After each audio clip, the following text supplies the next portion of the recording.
Nandito na ko. Record. EJ, kaning mga kuto, naani sila tulo ka stages sa lang life cycle. Pagsugod ka sa kanang tawag na paglisa or eggs or nits. So kaning mga gagmay kaining mga lisa, mga 0.32 by 0.8 lang ni ang kadako nila ml. So diha ko ni sila ginabutang ang kaning mga itlog, mura ni sila giglo sa mga buhok nato. Doon lang po kayo sila kainin gikan sa scalp kaya dapat mag-maintain man sila warm na body temperature.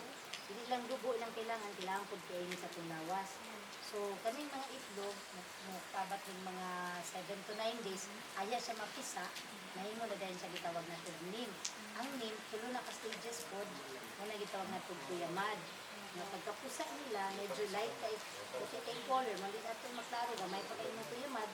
Medyo muna pinakakatul kay mamaak naman dahil lang sa ulo mataw dito na dahil ng bawal nila ikuto kay masili kalot-kalot dayon pagka uman nga kasi isa ka semana pagkisa muda ko na yung mga lisa muna na yung mahimong mga adult na ginaputo. So kaning mga adult na puto pwede na sa mudugay o 30 ka adlaw sa atong ulo nga mahimo siya para sa ipito kung naalay ko man yung sa tubo. Isa may possible nga ma-harm ang puto? Ang mga at least yung tayo na EJ, kay kanang mga bata na po na 5 to 12 years old.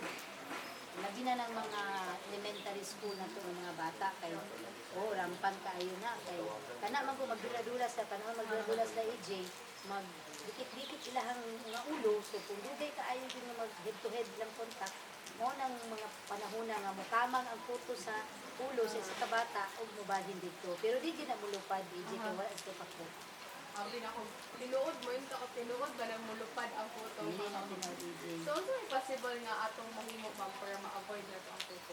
Okay, una, kaning mga kuto ni EJ, dili na sila noon nga dadala ng mga sakit. Pero pwede ka maka-infection, pinaagi sa pinaakan nila. Na nagitawag na itong secondary bacterial infection. Tungod sa mga pinaakan, magkalot-kalot ang bata, dayon magka-infection na noon ng ulo. Napuyuban nga magka-allergic reaction with EJ sa pinaakan sa puto.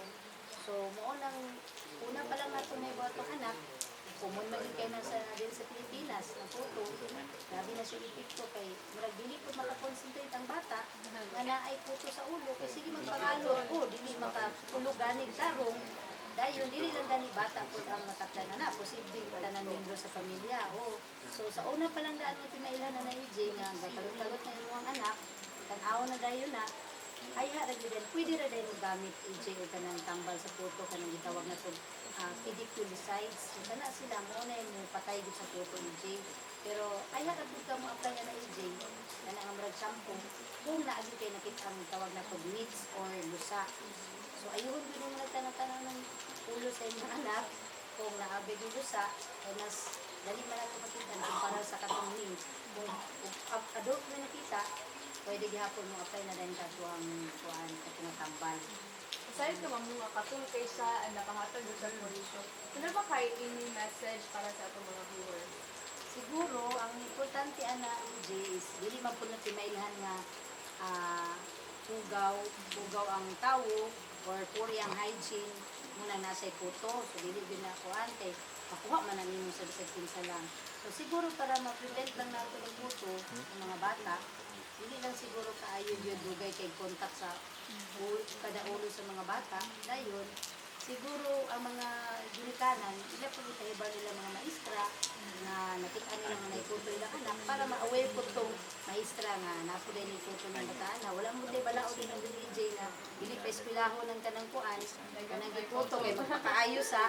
So siguro ipahibalo lang siya sa maestra nga naikuan dayon para po inahanan maglimpyo po atong mga gamit sa balay, mga beddings, mga towel, mga sudlay, dili lang di pang-share yun kaya naman infected sa puso. So, siguro pag-monitor lang yun, monitor nato itong mga anak para ma-prevent din nato ng pag-spread ko ng puto.